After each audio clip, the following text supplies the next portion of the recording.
you can't rush, you can't rush greatness. You know, you've got to take your time, you've got to persevere, you've really got to just be there for the long run and not just think it's all going to happen overnight. Hi KLAT, I'm Horan-Sibley, the founder of 166 Events, and this might get to know me with KLAT.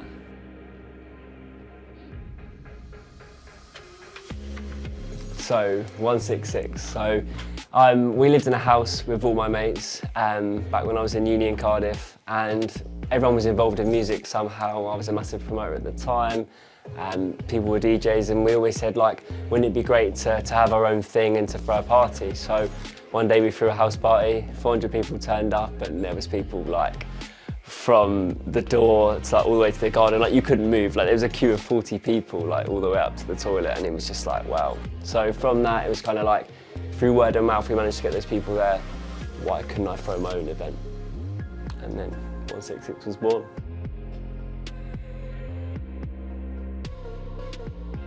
Because that was the name of the house. So if you see the neon sign is purple and pink, the house was purple, and then it was called 166. So.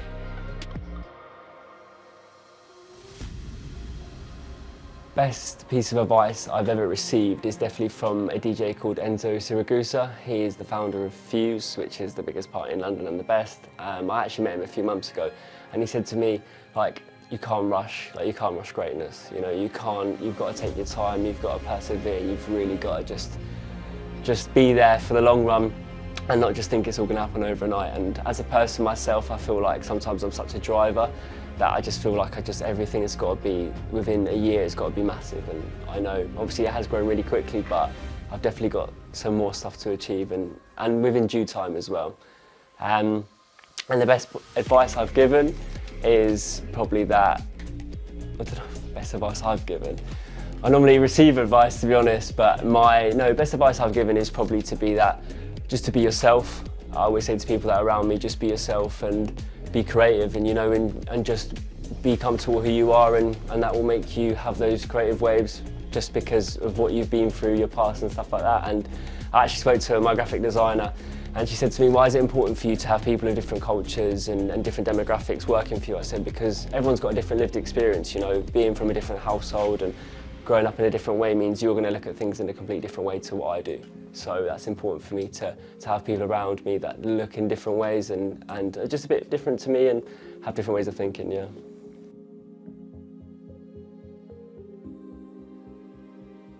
I think Ibiza, really. I think that's the goal.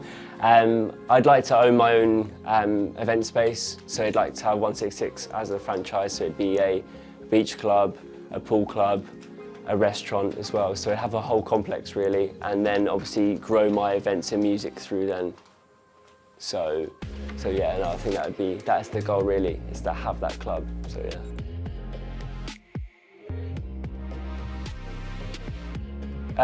How's my journey been? I've been around many different places. I've worked as a promoter for many different clubs, being Cardiff, Bristol, London. I've done some stuff abroad as well in Spain, so I feel like I've gained a lot of experience. I was an event manager when I was 19 and while being at uni, so I feel like I have enough experience now and gathered enough knowledge and information to be able to really take my company and elevate in the way that I see it. But yeah, it hasn't been easy. I'd recommend if anyone wants to get involved with events, don't.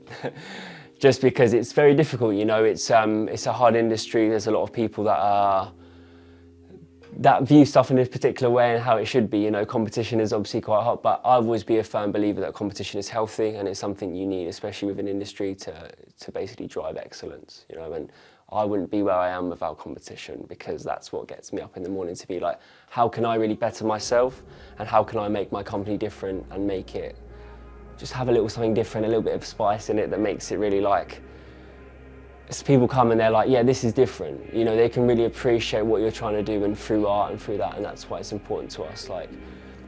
Through what I speak about with our motto is obviously 166 is bring community and house music together in a safe space to groove, because I want that to be that is my morals, that is my purpose, that is what I want the core community to be built on, is that people come to our events, they feel safe, and they feel no matter who you are, and you can be whatever you can be, you're in a safe, comfortable environment, and more importantly, the music is the most important thing, and that's what I strive for every day. So.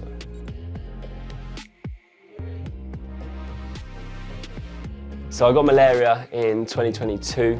I went to Uganda to do construction work. I was there for a month and a half, 2 months. I absolutely loved it, what an unbelievable place.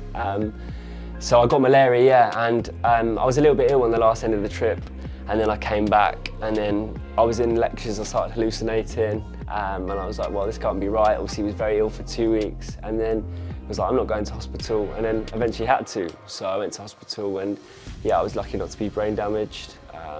I'm very lucky to be how I am now, as you see, and I think my parents are very scared and worried, and what I learned from that experience really, and what drives me from that experience, is that it can all be gone in tomorrow, you know, like, that's why I live my life now. I go out and get things I need to do things I need to do, and just go and get it, because you never know what's going to happen, you know. And it's funny, because when I speak to my mates from Uganda, malaria to them is just like a little flu, but it absolutely nearly finished me. So yeah, so I think when I created this company, it's one of the moments I look back and reflect, like, if the outcome was different and I wasn't being able to sit here today being the same person, like, I'd regret not going out and getting it and creating 166. So yeah, it's a real driver to what I do, and makes me think every day, like, can I be the best version of me, and can I go and get it? Like, can I get the success that I see, you know? But obviously everyone views success different, but yeah, that's how we are now, and it's where we are. And thanks to that mosquito, thanks to it I'm here. Well, thanks to it I've learned a lot about myself and I'm here, but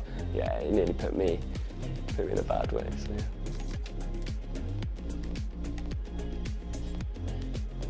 That I'm a party animal, definitely. I am not a party animal. I like music, I go to music events, but partying, like, for me, I'm very particular on what events I go to now, and who I involve myself around, and the particular type of people fellow creatives I like to be around and stuff. But yeah, I like to be in control the whole time, and just running our business and just doing what I do best, so yeah.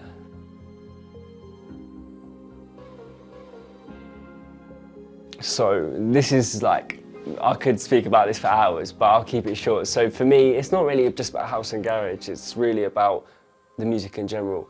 Music for me is so intertwined. I listen to jazz music, I hear house music, you know, so I just feel like garage and house are obviously very similar in the sense of that they breed into each other.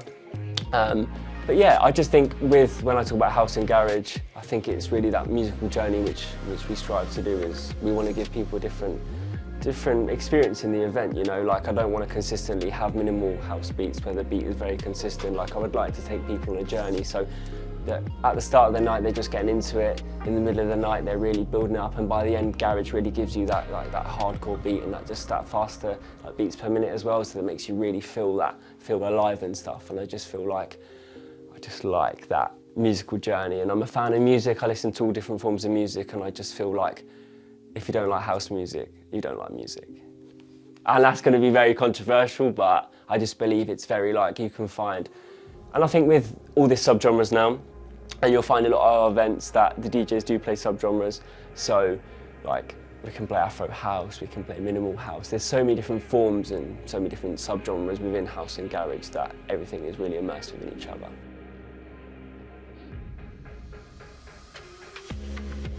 Wow, here we go. Promoters coming into play now. So 1st of Feb, you're gonna be taken on a journey. It's looking very good. We've got DJs from both Wales, so I predominantly use Welsh talent, and people from the Welsh community on Welsh shows. And then we have a girl called Katie Wilson, who is a wicked garage selector. She comes from the north of the UK, she's from Manchester, so she brings different energy. So as a real collective group of people, you'll get that community feel, that core community of, like, hopefully you'll feel safe, hopefully you'll enjoy it, hopefully there'll be people there that maybe have never been to our events before. But yeah, we'll take you on a journey, but come down and see it, see what we're all about, and hopefully from then on you'll be involved in our community. So yeah, it's important to me, that is. So, yeah.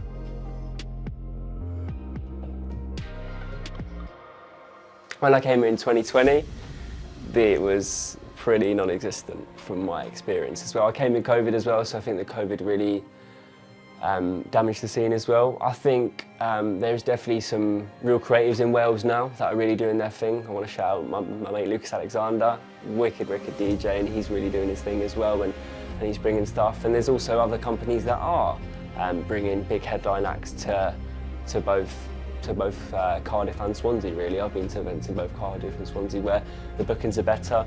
That's attracting more people, but really my view is always be that I want to be able to sell an event without having a headliner. Obviously down the line I'd like to bring a headliner in, but I feel it's good to really build that core community. I would say that there's definitely events out there that have community, but I just think maybe it's a particular demographic that goes to those events, you know, and I'd like to have an event that, like I said, is all inclusive and attracts a lot of different people from different backgrounds, and I think that's what Cardiff is lacking, is a house music events company that can really cater for all needs and cater to different forms of music. And I've never been against being able to say I'll do a Afro house event, you know, like at the end of the day I am willing to try different things and cater for different people's needs, because I feel like I said before, people can get involved if they like that form of music. It's just really being in a subgenre. So yeah, I think it's good, but I think there's always room for improvement, and I think there was definitely room for 166 in this scene, and I think we're trying to bring a little bit of something different. So I think hopefully people appreciate that and see that it's not just about bringing headliners and that you want to go to an event and post on social media that you love this DJ, this and that. Come support local talent, because this local talent is probably better than some of those headline DJs. Please believe me, especially with some of the DJs I've got. So yeah, come and find out.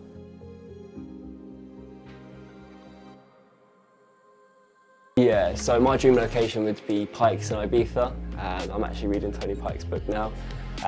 Tony, from what I read in the book, is quite a mad guy, very creative, and just basically done a lot of different things in life, like done many different jobs that I'd say I've done as well. So I really respect what he's built. Obviously it's new ownership now, but yeah, it's a club in Ibiza that isn't a super club, and I think it's something that is a bit more intimate. It's a particular type of person, a bit more underground. They have a no phone policy and stuff. So yeah, just something a little bit more intimate that really, it feels like Pikes built a community feel, and that's something that I'd love to go and explore. So yeah, definitely Pikes and Ibiza, yeah.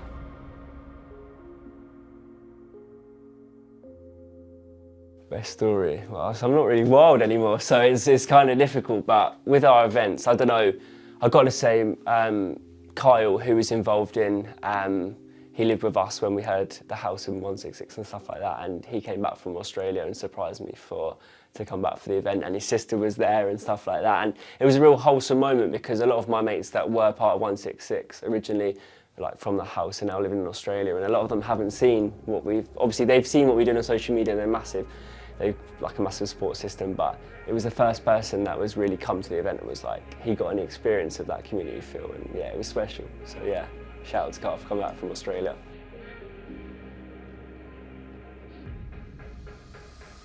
So Jake Knight, I'm ready when you are, Knight Vintage. Honestly, that bloke's incredible what he's done. I met him in 2020 when I first came here. He was at the top of the market in Cardiff market.